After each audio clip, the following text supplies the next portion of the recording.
അല്ല ഒരു രാഷ്ട്രീയ പാർട്ടി മൊത്തം ഉപേക്ഷിച്ച് പോവുകയാണ്. ഇപ്പോൾ സി പി ഐയോ സി പി എമ്മോ പോയാൽ നമുക്ക് മനസ്സിലാക്കാം. അവർക്ക് പ്രത്യേകിച്ച് ഡി എം കെയോട് കൂറൊന്നുമില്ല.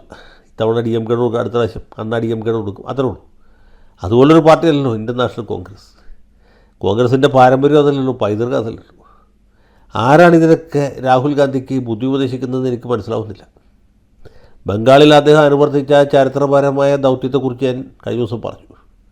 അതിനേക്കാൾ വിചിത്രമായ, അതിനേക്കാൾ വിനോദകരമായ ഒരു തീരുമാനമാണ് തമിഴ്നാട്ടിൽ കൈക്കൊണ്ടുള്ളത്. ഇതിൻ്റെ ഫലം എന്തായിരിക്കും എന്ന് അദ്ദേഹം അര നിമിഷമെങ്കിലും ആലോചിച്ചിട്ടുണ്ടോ? ഇവിടെ ഇന്ത്യ സഖ്യത്തിലല്ല വിള്ളൽ വീണ്ടുള്ളത്. വിള്ളൽ വീണ്ടുള്ളത് യു പി എയിലാണ്. ഐക്യ പുരോഗമന സഖ്യം.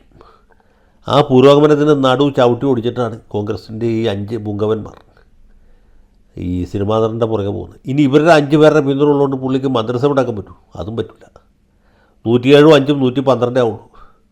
പിന്നെയും വേണം 8 MLA മാർ. സി പി ഐയും സി പി എമ്മും പിന്തുണയ്ക്കും എന്ന കാര്യത്തിൽ വല്ല ഉറപ്പുണ്ടോ? പിന്തുണച്ചാൽ പിന്തുണച്ചു, പിന്തുണച്ചില്ലെങ്കിൽ പിന്തുണച്ചില്ല. ഇനി അങ്ങനെ വെറും 118 ആളുടെ പിന്തുണ കൊണ്ടൊരു മന്ത്രിസഭ ഉണ്ടാക്കാൻ പറ്റുമോ? സ്പീക്കറെ തിരഞ്ഞെടുക്കണ്ടേ? അപ്പോൾ പിന്നെ ഭൂരിപക്ഷം ഇല്ലാണ്ടാവില്ലേ? ഇനി ഡി എം കെയിൽ നിന്നോ ഡി എം കെയിൽ നിന്നോ MLA മാരെ ചാക്കിട്ട് പിടിക്കാൻ പറ്റും എന്ന് തോന്നുന്നുണ്ടോ? അവർ കൂറുമാറ്റം നിയമപ്രകാരം അയോഗ്യരായി പോകും.